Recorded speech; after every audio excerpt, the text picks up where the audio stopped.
आज हम बात करेंगे मार्टिन हेडगेयर की। मार्टिन हेडगेयर के बारे में मैं अगर आपको एक बात बताऊं तो वो बेस्ट की आखिरी कोशिश का नाम है, आखिरी ट्राई का नाम है। उसके बाद बेस्ट ने अपने सारे ऑप्शन एग्जॉस्ट कर दिए थे। उसके बाद बेस्ट ने कोई बड़ा फिलोसफर पैदा नहीं किया। मार्टिन हेडगेयर 1970-75 में मरा। अब 2020-25 चल रहा है, मतलब 50 साल हो गए उनको मरे हुए। इन 50 सालों में कोई भी बड़ा फिलोसफर पैदा नहीं हुआ बेस्ट में। मार्टिन हेडगेयर बेस्ट के आखिरी मैसेज का नाम था, आखिरी कोशिश का नाम था मेटाफिजिक्स में। मेटाफिजिक्स तो वैसे नीचे के दौर में ही ख़त्म हो गई थी, लेकिन फिर भी हेडगेयर ने भी अपनी एक कोशिश की थी मेटाफिजिक्स में काम करने की। और उसके बाद यकीन से कहा जा सकता है कि बेस्ट में मेटाफिजिक्स ख़त्म हो गई थी। अगर हम देखें तो बेस्ट में ना जो मेटाफिजिक्स है वो बेस्ट में बेसिकली 3 फिलॉसफी काम करती है। एक तो है अमेरिकन प्रैग्मेटिज्म, दूसरी है इंग्लैंड की एनालिटिकल फिलॉसफी जिसको हम लॉजिकल पॉजिटिविज्म बोलते हैं, तीसरी है यूरोप की कॉन्टिनेंटल फिलॉसफी। काइंडली लिख दो इसको आप, अच्छा लगेगा हमें, बड़ा अच्छी बात है, नॉलेज बढ़ेगा कि वेस्ट की 3 फिलॉसफी की शाखा बताई इन्होंने हमें। देखिए कितनी सुंदर, हम सबके ज्ञान के लिए। कोई बात नहीं, स्पेलिंग का कोई बात, स्पेलिंग हम करेंगे। अमेरिकन प्रैग्मेटिज्म, प्रैग्मेटिस्ट होता है मतलब जो प्रैक्टिकल बंदा होता है, प्रैक्टिकल प्रैग्मेटिस्ट।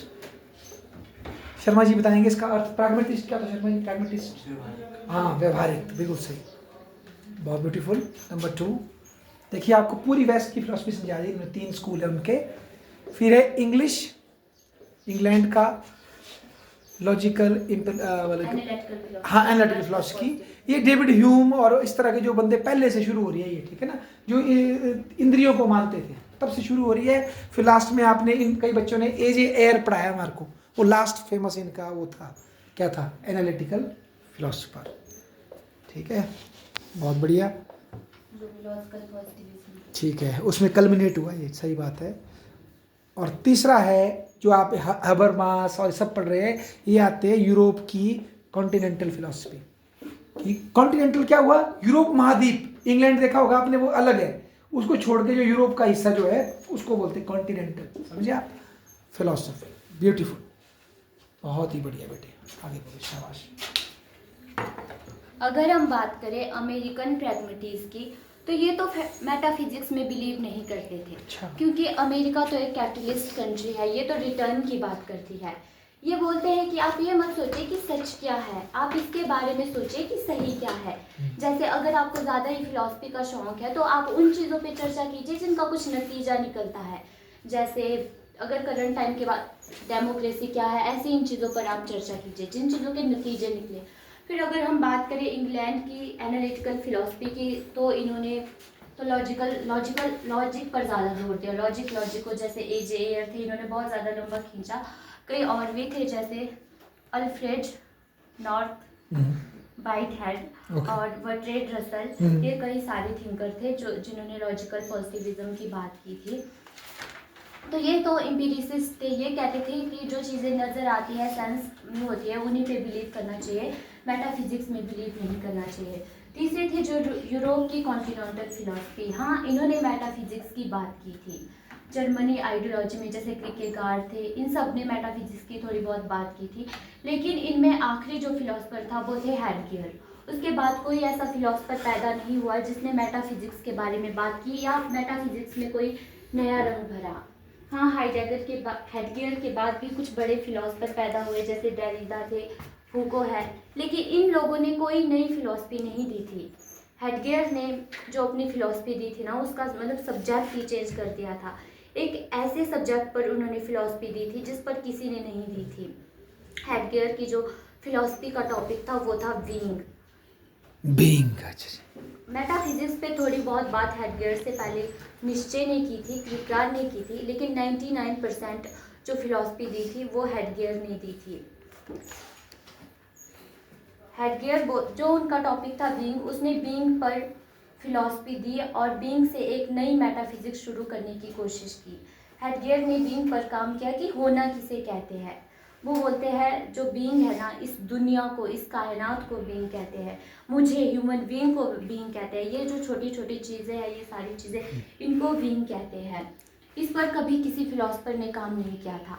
हेडगियर निश्चय की तरह कहते थे कि सुकरात से पहले जो भी फिलोसफर थे ना, उन्होंने बीइंग पर काम करना शुरू किया था। वो कहते थे कि जो सुकरात के पहले के फिलोसफर थे, उन्होंने ये सोचना शुरू किया कि ये दुनिया क्या है। किसी ने कहा कि ये दुनिया पानी है, किसी ने कहा ये दुनिया आग है।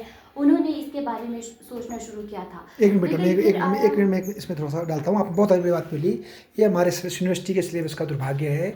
जब आप वेस्टर्न थॉट पढ़ते हो, आप सुकरात और इसे शुरू करते हो। उससे पहले के जो प्री सुक्रेटिक थिंकर है, जैसे उसमें से एक था एनेक्सिमेंडर, परमेनिडीज, जीनो, इस तरह के बहुत से महान विद्वान हैं, और वो भारत से बड़े प्रभावित थे क्योंकि उस टाइम पर्शिया का कब्जा हो गया था वहाँ तक। तो पर्शिया जा करके उन्होंने इंडियन कल्चर सीखा था। तो वो जीवन के तत्व, जीवन है क्या, उस पर चर्चा करते थे। पर दुर्भाग्य की बात है कि आज वेस्टर्न वर्ल्ड में ये इसे, क्योंकि रीज़न वाले ना सारे तर्क पे बात करते हैं, तो ये सुकरात से शुरू करते हैं अपनी हिस्ट्री। और दुख की बात है हमारे देश में भी हम उन प्री सुक्रेटिक थिंकर्स को हमने अपने सिलेबस में नहीं लगाया है। तो ये देखो, इस बंदे ने इसको समझा कि वो ज़रूरी है वो थिंकर। आगे बोलो बेटे, शाबाश। हेडगियर बोलते हैं कि फिर आया एक फिलोसफर प्लेटो। उसने कहा ये दुनिया तो बेमानी है, ट्रांजेटरी है, ये दुनिया तो जस्ट अपीयरेंस है, इसके पीछे एक रियलिटी है, हमें उस रियलिटी के बारे में जानना है। तो बस जो ग्रीक्स थे, उन्होंने इस बीइंग को सोचना समझना छोड़ दिया। हमने 2500 साल इस दुनिया के पीछे जो रियलिटी है उसको समझने में लगा दी। समझे क्या बोल रही है कि, मतलब क्या बोल रहे, कितनी बड़ी बात बोली इन्होंने कि उससे पहले बोलते हैं कि दुनिया है क्या, बीइंग क्या है, उसको समझना। पर प्लेटो बोलता है कि ये सब तो कल चेंज होने वाला है, मिट जाएगा, पर इनके पीछे एक फॉर्म है, काल्पनिक फॉर्म जो सदा रहती है, उसको ढूंढो। वहीं से फिर ये रैशनल होकर के कल्पना बनानी शुरू कर दी इन्होंने, और जो प्रैक्टिकल बीइंग है उसको निगलेक्ट कर दिया, ऐसा इन्होंने बताया। ब्यूटीफुल बेटा, बोलो आगे। तो हेडगियर बोलते थे कि सुकरात से पहले के जो फिलोसफर थे ना, वे आखिरी फिलोसफर थे जिन्होंने ये जानने की कोशिश की थी कि ये दुनिया क्या है। लेकिन बस फिर एक जो प्लेटो आया था, उसने तो बोला कि ये दुनिया तो ट्रांजेटरी है, बिकमिंग है, इसको छोड़ो, इसके पीछे जो दुनिया है इसके बारे में सोचो। जो हेडगियर बोलते हैं ना, वो बोलते हैं कि प्लेटो और अरस्तु ने क्या है, फिलोसफी पूरी बर्बाद कर दी थी। वो प्री सॉक्रेटिक हेडगियर कुछ प्री सॉक्रेटिक फिलोसफर थे जिनसे बहुत ज़्यादा प्रभावित थे।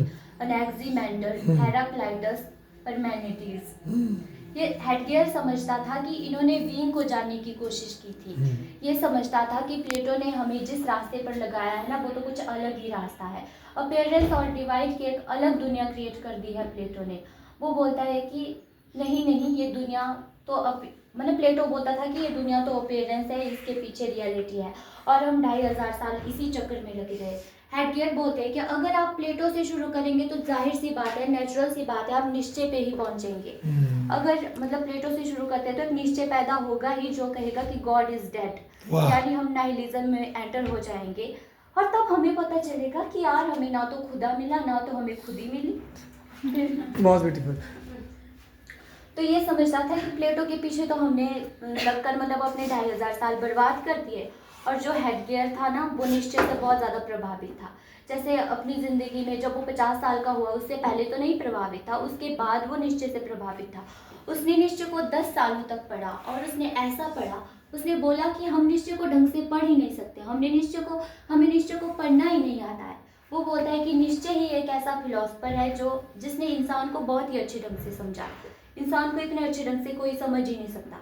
जिन 3 प्री सॉक्रेटिक फिलोसफर से वो प्रभावित था, वो कुछ कहते हैं। जैसे अनेक्सिमेंडर है, उन्होंने कहा था things come into beings and pass away necessity, पहला फिलोसफर जिसने बीइंग की बात की थी।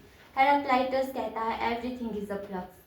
परमेनिडीज कहता है all reality is one. Headgear समझता था कि प्री सॉक्रेटिक जो फिलोसफर थे, उन्होंने ही बीइंग पर काम करना शुरू किया था। हेडगियर ने बीइंग को रीडिफाइन किया। ह्यूमन बीइंग किसे कहते हैं, इस पर काम किया था उन्होंने, मूड्स पर काम किया था। उसने कहा था कि हमें अफसोस इस बात का नहीं है कि बीइंग पर काम नहीं किया, हमें अफसोस इस बात का है कि हमें अफसोस भी नहीं हुआ कि हमने बीइंग पर काम किया है। हमने अपने इतने साल वेस्ट कर दिया, मतलब प्लेटो के पीछे लग के। फिर वो बोलता है मतलब आपका मतलब है हमें इस बात का अफसोस नहीं कि हमें ये गिल्ट भी नहीं हुआ कि हमने बीइंग पे काम नहीं किया, ऐसा बोल रही है ना, कि हमें कम से गिल्ट तो होता हमने बीइंग पे काम नहीं किया, ऐसा बोल रहे हैं। शाबाश बेटा। तो हेडगेयर पहला यूरोपियन फिलोसफर था जिसने फिलॉसफी में डीकंस्ट्रक्शन का कंसेप्ट अडॉप्ट कराया अच्छा, कि हमें अपनी पुरानी सारी फिलॉसफी को डीकंस्ट्रक्ट करना पड़ेगा। जो बाद में दृढ़ता ने डेवलप किया, समझे आप, तो उसको उसकी आंखें किसने डाली पहले, मार्टिन हेडगेयर ने। शाबाश बेटे। हमें अपनी पुरानी सारी फिलॉसफी को डीकंस्ट्रक्ट करना पड़ेगा सब, क्योंकि इन सब ने तो बीइंग पर काम नहीं किया। हमारी सारी जुबान जो इस्तेमाल होती है ना, वो तो प्लेटो के मेटाफिजिक्स ने दी हुई जुबान है। हम इस जुबान का यूज़ करके बीइंग पर काम नहीं कर सकते। अगर हमें बीइंग को समझना है तो हमें नए शब्द खोजने पड़ेंगे।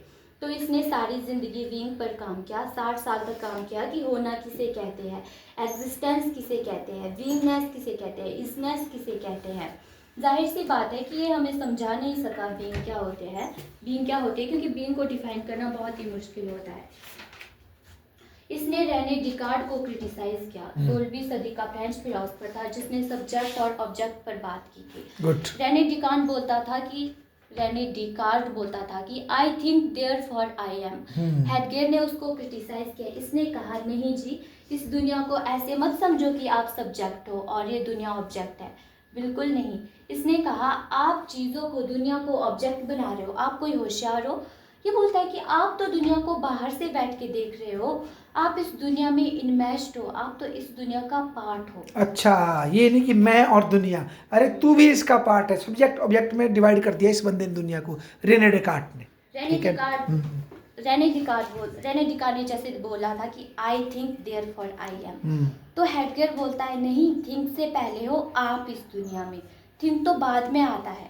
जब बच्चा पैदा होता है तो वो भी एनवायरनमेंट को समझना शुरू कर देता है कि क्या हो रहा है, वो भी एक एनवायरनमेंट में आ जाता है। तो वो बोलता है हम पार्ट है इस दुनिया के, हम दुनिया से अलग नहीं है। इसको सब्जेक्ट और ऑब्जेक्ट के डिवाइड से ना बड़ी नफरत थी। इसने कहा कि 16वीं सदी से 19वीं सदी तक सबने यही काम किया कि भाई मैं एक सब्जेक्ट हूँ, दुनिया ऑब्जेक्ट है। इसने कहा ऐसा बिल्कुल नहीं है, हम पार्ट ऑफ द वर्ल्ड है। उसने कहा सब्जेक्ट और ऑब्जेक्ट की डिवाइड करके रखोगे तो हम दुनिया को नहीं समझ पाएंगे, हम अपने आप को नहीं समझ पाएंगे। इसने कहा इस डिवाइड से निकलो। इसने कहा सारी जो एपिस्टेमोलॉजी है सब्जेक्ट और ऑब्जेक्ट के डिवाइड पर चली है। मतलब एपिस्टेमोलॉजी बोले तो ज्ञान को प्राप्त करने का तरीका, तो आप सब्जेक्ट और ऑब्जेक्ट से पढ़ते हैं चीज़ों को, तो ये सारा गड़बड़ ऐसा बोल रही है। आगे बोलो। तो ये बोलता है कि जो गलत है, मुझ में और इस दुनिया में कोई फर्क नहीं है। वाह। जैसे अरस्तु ने कहा था man is a rational being, इसने कहा you are a being before you are rational. वाह। इसने सब्जेक्ट और ऑब्जेक्ट के डिवाइड वाली हर थ्योरी को रिजेक्ट किया।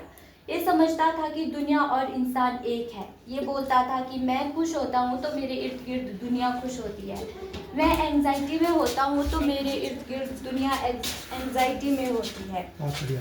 अब हाँ बोलो, आप डरो मत, आप बोलो, इनको आने दो, इनका स्वागत है सबका।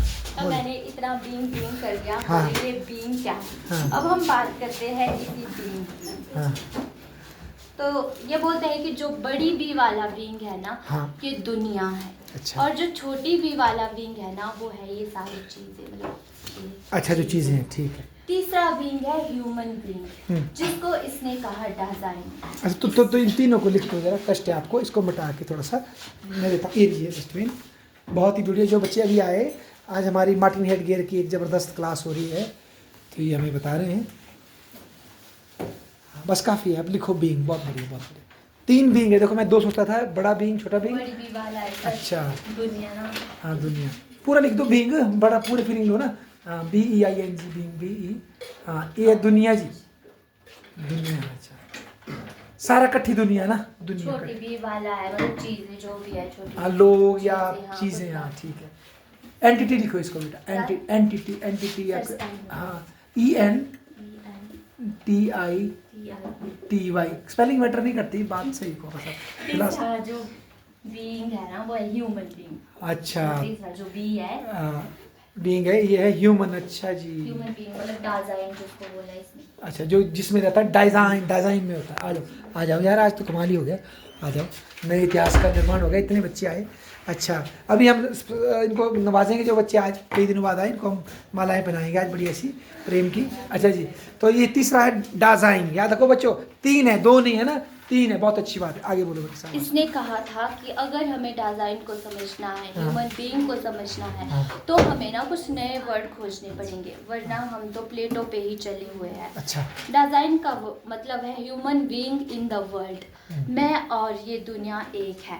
ये बोलता रहता था बीइंग पर कि हमने 2500 साल काम नहीं किया, और इसने खुद बीइंग पर सारी जिंदगी काम किया। ठीक है। जैसे बड़ी शोर शोर वाला- नहीं। हाँ। जैसे बड़ी वी वाला विंग है कायनात, दुनिया, छोटी बी वाला विंग कैसी चीज़ है। हाँ। तो जो छोटी बी वाला विंग है ना, इसको उन्होंने 2 चीज़ों में तोड़ा है। एक है प्रेजेंस एट हैंड, दूसरा है रेडी एट हैंड। अच्छा। फिर जैसे ये पेन है ना, प्लास्टिक का पेन है, मेरे लिए अगर ये पेन यूजलेस है तो क्या है ये? तो है ये प्रेजेंस एट हैंड। फिर अगर साथ में वो हेडगियर कहता है कि लेकिन चीज़ों के साथ ना इंसानों का रिलेशनशिप डेवलप हो जाता है, चीज़ों के साथ चीज़ों का भी रिलेशनशिप डेवलप हो जाता है, तो ये है रेडी एट हैंड। मैं आपको एक उदाहरण देती हूँ जैसे आपको समझ आ रहा है। ये किस वाले बी के लिए बोला? ए आदमी वाले, बीच वाले के लिए? अच्छा, वस्तुओं का। ओके, हाँ बोलो, शाबाश। फिर ये बोलता है ना, जैसे एक क्रिकेट का बैट है ना, हाँ। अगर वो मेरे हाथ में है तो वो मेरे लिए क्या है? मतलब कि मुझे पता चलेगा, मतलब मुझे लगेगा कि ये भारी है, ये ऐसा है, ये वैसा है। वैसे ही अगर वो विराट कोहली, हाँ बोलो बोलो बोलो, आप बोलो बोलो। हाँ, विराट कोहली। वैसे ही अगर वो विराट कोहली के हाथ में है तो क्या उसके हाथ में ना वो इनविजिबल हो जाएगा। मतलब उसको पता है, क्योंकि उसने ना उसके साथ उस बैट के साथ कोई रिलेशनशिप है ना। हाँ। उसके हाथ में ना वो आते ही इनविजिबल हो जाएगा। जैसे ना कोई कार चलाता है, मैं नई कार चलाने जाऊंगी, मैं बोलूंगी ये क्या है, ये क्या है, सारी चीज़ें मुझे पता चलेगी ना। जैसे कोई सरकार चला रही होंगी, 20-25 सालों से इनको एक्सपीरियंस होगा कार चलाने का, तो ये ऐसे ही हवा में चलाते तो ये ऐसे हवा में चलाएंगे क्योंकि इनको एक्सपीरियंस है ना भाई, इनको पता भी नहीं लगेगा कि मैं कार भी चला रहा हूँ। तो उस टाइम क्या होती है चीज़ें रेडी एट हैंड। जब वो प्रेजेंट एट हैंड है तो मेरे लिए क्या है? तो ये पेन है, जैसे इस टाइम मेरे लिए कुछ यूजलेस है, प्लास्टिक का ही पेन है, तो प्रेजेंस एट हैंड है। रेडी एट हैंड होगी ये तब जब मतलब चीज़ों के साथ हमारा रिलेशनशिप होता है, कुछ चीज़ों के साथ, तो वाह, वो ready बहुत at बढ़िया। hand होती है। तीसरा विंग है डिजाइन, ह्यूमन बीइंग। ये बोलता है हम और दुनिया एक है। I am this world is inside me, I am inside this world. इसने कहा शब्दों से डिजाइन को समझा नहीं जा सकता। मैं और ये जो दुनिया है ना, ये क्या है? सेम है। हेडगियर ने हीगल को भी क्रिटिसाइज किया था। हीगल कहता था कि ये जो स्पिरिट है ना, जब ये अपने आप को 100% रियलाइज कर लेगी तो गॉड बन जाएगी। हम अपने अंदर के स्पिरिट को जब रियलाइज कर लेंगे तो हम गॉड बन जाएंगे, इंसान मतलब गॉड बन जाएगा। हेडगियर ने कहा इंसान कभी गॉड नहीं बनेगा, वो बीइंग है और बीइंग ही रहेगा। हाँ, ये दुनिया उस पर खुलती चली जाएगी पर वो भगवान नहीं बनेगा। इसने कहा हम अनलिमिटेड कभी नहीं हो सकते, हम लिमिटेड है। इसकी फिलॉसफी की एक और बात है अनकंसीलमेंट। ये दुनिया आप पे खुलती है, आप अगर इस पे गौर करें, इसने कहा आप अगर इस पे गौर करेंगे ना तो ये दुनिया अपने राज आप पर खोलती है। इसने कहा कि इस बीइंग की एक हिस्ट्री है, धीरे धीरे ये हम पे खुली है। जैसे न्यूटन ने गुरुत्वाकर्षण के नियम हमें बताए। इसने कहा कि ये नियम तो पहले भी थे लेकिन हमारे लिए नहीं थे क्योंकि हमें तो पता ही नहीं था। ये बोलते हैं कि अगर हम इस दुनिया को जानना शुरू करेंगे ना, हेडगियर बोलता है कि तब दुनिया अपने राज हमारे ऊपर खोलती है। और बोलते हैं कि हम इन राज को जानने की कोशिश करनी चाहिए, हमें दुनिया पर कंट्रोल नहीं करना चाहिए, हमें जानने की कोशिश करनी चाहिए राज को। इसने अपनी ज़िंदगी के 30 साल अनकंसीलमेंट को देके अनकंसीलमेंट पर काम किया था। इसके लिए इसका एक मेथड है हर्मेन्यूटिक्स, जिसका मतलब है इंटरप्रिटेशन। अब देखो, जो एक बच्चे ने क्लास में आपने दी थी प्रेजेंटेशन, तो गैडामियर की जो फिलॉसफी, उसका भी फादर कौन है? Martin headgear. बहुत बढ़िया बेटा, आगे बोलो, शाबाश। इसने कहा मैं इस दुनिया को, ह्यूमन बीइंग को इंटरप्रेट करूंगा। ये एक नया तरीका था। इसने लॉजिक के खिलाफ बड़ा कुछ कहा था। इसने हमें डिजाइन की कहानी सुनाई। इसने कहा दुनिया और डिजाइन के बीच में रिश्ता है। जो रिश्ता है ना, उसको डिफाइन नहीं किया जा सकता, सिर्फ पोइट्री की जा सकती है। इसने कहा हमें अपने आप को इंटरप्रेट करना है, इस दुनिया को भी इंटरप्रेट करना है। इसने कहा लैंग्वेज एक ऐसी चीज़ है जिसके द्वारा हम दुनिया को इंटरप्रेट कर सकते हैं, अपने आप को इंटरप्रेट कर सकते हैं, साथ में मिस इंटरप्रेट भी कर सकते हैं। ये बोलते हैं कि लैंग्वेज दिखाती भी है और छुपाती भी है, आपके ऊपर है कि आप उसको कैसे यूज़ करते हो। ये समझता था बीइंग को जानने के लिए, बीइंग मतलब दुनिया को जानने के लिए लॉजिक यूज़ नहीं हो सकती, इसके लिए सिर्फ हर्मेन्यूटिक्स यूज़ हो सकती है, इंटरप्रिटेशन मतलब सब्जेक्ट, और इसके लिए सब्जेक्ट और ऑब्जेक्ट की डिवाइड ख़त्म करनी पड़ेगी। इसने मूड्स पर भी काम किया, इससे ज़्यादा किसी ने भी मूड्स पर काम नहीं किया। अच्छा। निश्चय और क्रिकेगार्ड ने मूड पर काम किया था, परंतु हेडगियर से ज़्यादा किसी ने नहीं किया। एंजाइटी पर काम किया। इसने कहा एंजाइटी एक बहुत इंपॉर्टेंट मूड है। इसने कहा जब हमें एंजाइटी होती है तो हमारे और दुनिया के मध्य थोड़ा सा फासला पैदा होता है। बिल्कुल। जब एंजाइटी होती है तो फिर हमें और दुनिया में थोड़ा फर्क आता है। ऐसे डेली लाइफ में हम सोचते हैं फिर हमें पता नहीं चलता है ना, परंतु जब हमें एंजाइटी होती है तब हम उन चीज़ों पर गौर करते हैं। फॉर एग्जाम्पल किसी को पता लगे कि आपको बीपी हो गया, शुगर हो गया, या कुछ कैंसर है, तो 2 मिनट देखो टांगे कैसी खड़ी हो जाती है। सब आपके आसपास है, बोल भी रहे हैं, पर आप सुनकर भी उनको क्या करेंगे, अनसुना, क्योंकि आपको एंग्जाइटी हो गई। आगे बोलो बेटे, शाबाश। ये बोलते हैं कि जब एंजाइटी में ना हर चीज़ आपको फील होती है। इसने कहा जब आप एंजाइटी में होते हैं तब आप अपने आप को अच्छे से समझ सकते हैं। जब एंजाइटी में होते हैं तब आपको अपनी एग्जिस्टेंस पता चलती है। फिर ये बोलते हैं कि एंजाइटी आपका बुनियादी स्ट्रक्चर है, एक तरह की फ्रीडम मिलती है आपको एंजाइटी में। फिर हेडगियर ने ना डेथ पर भी बात की है। अच्छा। इसने कहा कि डेथ बहुत इंपॉर्टेंट है, एक बेहतरीन एक्सपीरियंस का नाम है डेथ। इसने, हाँ जी, अच्छा जी। इसने कहा मौत मुझे कंप्लीट करती है। वाह। इसने कहा no one else can die my death, मेरी मौत कोई और नहीं मर सकता। वाह। ये समझता था कि डेथ इंसान को कंप्लीट करती है। जब हमें पता चलता है कि हम लिमिटेड है तो हम अपने आप को अच्छे से समझ सकते हैं कि इस दुनिया में हमारा क्या रोल है। किसी ने पहले बोला भी था कि जब हमें पता चलता है कि हम मरने वाले हैं तो हम अच्छे से भी जी सकते हैं। किसी ने ये भी बोला था कि उसका नेगेटिव चीज़ भी हाँ, हो इस क्लास में सकती है। डिबेट हुई थी बड़ी अच्छी। हाँ जी। हाँ जी, हाँ जी। फिर तीसरी बात करता है ये ऑथेंटिसिटी पर। ये कहता है कि अगर हम इस दुनिया में आए हैं तो हमें कोशिश करनी चाहिए कि हम ऑथेंटिक ज़िंदगी जिए। हमें ये कोशिश करनी चाहिए कि हम अपनी मर्ज़ी से अपनी ज़िंदगी जिए, अपनी कहानी के हम खुद राइटर बने। हम हर्ड मेंटेलिटी का यूज़ ना करें। हर्ड मेंटेलिटी क्या हुई भाई? भाई साहब आप बता सकते हैं क्या होती है हर्ड मेंटेलिटी? हैं जैसे भेड़ों वाली, एक यूट्यूब में देखी होगी आपने, एक आदमी ने चक्कर में भेड़ को दौड़ाया ना, फिर भाग गया, फिर वो भेड़ें उस आग की चक्कर ही काटती रह गई। मतलब सब वो कर रहे, मैंने भी वही करना है, ऐसा नहीं होना लाइफ। ये बोलते हैं कि हाँ। अपनी दुनिया पैदा करने की कोशिश करें। गुड। यानी डिज़ाइन का फ़र्ज़ है अपनी ज़िंदगी एज अ फर्स्ट पर्सन जिए, थर्ड वाह। पर्सन ना जिए।